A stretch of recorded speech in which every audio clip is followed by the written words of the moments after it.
Alright, another day, another video of me going over a dumb scene from The Boys. I promise I like this show. The scene in question is in Season 2, Episode 3, when Homelander and the Seven rolled up on the boys in the sewers and couldn't get the job done. As a matter of fact, the boys made them look stupid. But let me quickly get you caught up on the lore that led to this before we go over it. The boys are wanted men. Butcher was framed for packing up Stillwell at the end of Season 1, and so he's been in hiding as well as Huey, MM, and Frenchie. Now alongside this, there's been multiple soups going around and wreaking havoc, including this gentleman who seems to have some sort of telekinesis powers. Butcher has a meeting with Grace Mallory, and they come to an agreement that if Butcher and the gang can bring in one of the soup terrorists or super villains, she'll get the CIA to scrub their records clean and they'll be off the hook. Sounds easy enough. Later that night, they roll up on the telekinesis dude's location and they get the drop on him. Turns out, it's actually Kimiko's brother. Butcher doesn't care though. He tries to smoke him but gets stopped by Huey, and the soup throws them away, brings down the whole damn building, and dips out. Later on, we learn this guy's name is Kenji. Him and Kimiko talk for a little bit, but it's obvious they have a different stance on life, and they get into a little bit of a dispute. And we also get to see a little more of Kenji's powers. He throws Kimiko into a car and runs away, and when Kimiko catches up, he's able to lift her up in place and throw her into a building. But as he flees, he makes the dumbass decision to stop and look around, so Kimiko jumps him and pins his hands down so that he can't use his powers, and she chokes him out like a Dagestani wrestler. The boys then pull up, tie him up, and take him. Now, we know that telekinesis is an OP power, just look at the bros from Chronicle. But unlike the bros from Chronicle, Kenji can't move things without using his hands. He also can't fly using his powers, and he can't make himself nearly invulnerable by imagining a barrier around him. But he can do everything else as long as his hands aren't restrained. Let's remember that. The boys duct tape his hands and tie him up in a room while they wait on a yacht for Mallory's people to arrive to take him. And here's what happens next. Kenji's able to somehow work his finger free and then turn and bring a can to him to cut himself free. While this happens, the one time rolls up on the boys because, of course, Butcher is using a stolen bow. Not gonna lie, I'd steal it too. My Big Wet Dream is a fire name. I am the captain of my big wet dream. Butcher tries talking his way out of the situation, but Kenji comes out and tries to take him out. But right before he can do so, Kimiko pushes him, which causes him to take out the helicopter instead. So that fixes that problem, and they're able to tackle him down and tie him up again. So far, everything looks good. You might be thinking, what's the problem? Well, just wait. The team flees the scene, and the Deep, who is kicked out of the Seven at this point, gets the scoop on their location and situation. At Vault Tower, they catch wind of the situation as well. So Stan Edgar tells the Seven their mission is to get out there and catch Kenji. Homelander even stands up and gives this long motivational speech talking about, "We've got to be great today. There is no I in team. That. This isn't even a team. This is a family. So let's get out there and put a stop to this." This shit had me ready to run through a wall. Surely they don't go out there and look like a bunch of JV losers against the powerless boys and Kimiko and Kenji, right? We cut back to the boys who are trying to get to the new meetup spot. Out of nowhere, a school of sharks roll up and start smacking the boat around. So much so that the boat loses power. Butcher goes down to check and the boat is filling with water. I'm like, oh shit, this is about to be some Jaws, Sharknado type of situation. They jump ship and take off in a little speedboat, and this scene is f***ing terrifying. Just 100 sharks hot on your cheeks in the middle of the ocean. Pretty scary stuff. They head for a storm drain, but from the depths, a massive whale jumps out from the water, and we see the Deep riding that bad boy like an avatar. How did he get there so quickly?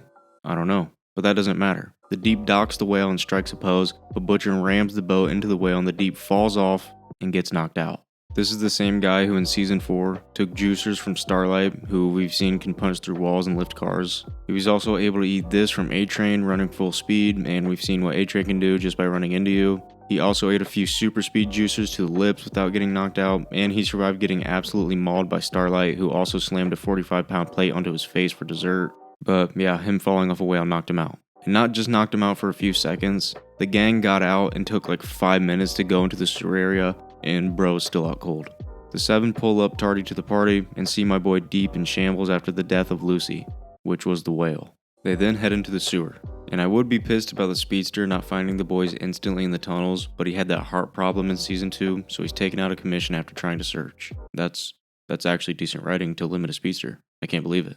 Unfortunately, not everything in this episode is that well written. Homelander can fly at super speeds, Stormfront can fly at super speeds. Why the f*** don't they search the sewers instantly?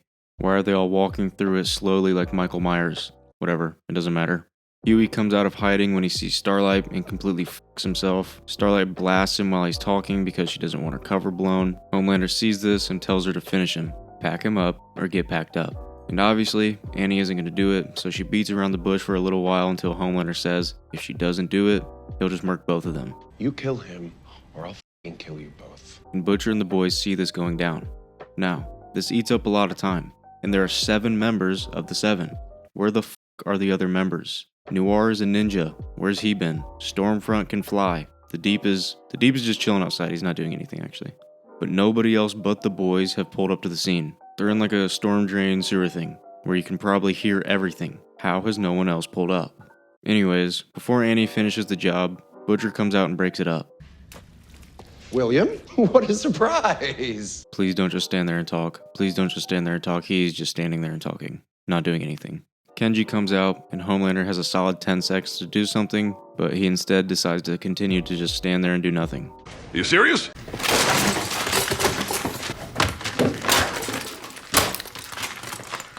And still, no other member has pulled up to the scene. Not a single person has come up behind Butcher and the boys and taken them out. Kenji takes the floor out from under Homelander, but Homelander can fly. Maybe he should also fly at Kenji, but no, let's continue to do nothing. And then Kenji drops a bus on his head, which takes him out. Homelander, the nearly invulnerable JV Superman, gets taken out by a bus. You know what? It's fine. He's probably gonna pop back up like it's nothing in like 2 seconds. No, he was out of commission for the next like 20 minutes. And still, no other members show up. Kenji dips out and Kimiko goes after him, and finally, Stormfront shows up. Why was she not in the sewer searching? I don't know. Was she just chilling outside for the off chance that Kenji might somehow overpower Homelander and escape? I don't know. It's fine though, Kenji's fine. He has one of the strongest powers of all time. Never mind. Stormfront then slowly walks him down, and he never once uses his powers to, I don't know, lift her up and hold her in place. Yeah, she's super strong. Good thing that doesn't change her weight. She's probably still only like 120 pounds. He could lift her up just like he did Kimiko and either launch her into space or throw her across town to give himself a little extra time to get away. And if she comes back, just rinse and repeat the process. It's not that difficult. Where the f*** is Andrew? Andrew would come up in here and handle business. Oh yeah, by the way, Homelander's still nowhere to be seen. Broski's still MIA. Kimiko throws Stormfront away, and Kenji and her flee the scene. They get to the rooftop, and Kenji jumps to the other building effortlessly, so maybe he can use his telekinesis to fly. Maybe the budget just isn't fat enough for that. Stormfront starts working Kimiko, and so Kenji decides to be a hero, and comes back to save his basically immortal sister, who doesn't need any help, and instead of attacking her from a distance with his powers, he decides to get into close range and tackle her. So she grabs his hands and breaks them off so he can't use his powers, and then she packs him up. And obviously I can't show you that, so just believe me. It's honestly hard to feel bad for him though. He made the worst decisions that you could possibly make. The girl from the 7th Friday the 13th film, who had the same powers as Kenji, made better choices, and she was in a literal horror movie. It's crazy. Everyone else somehow escapes the sewers and makes it back untouched, because why not?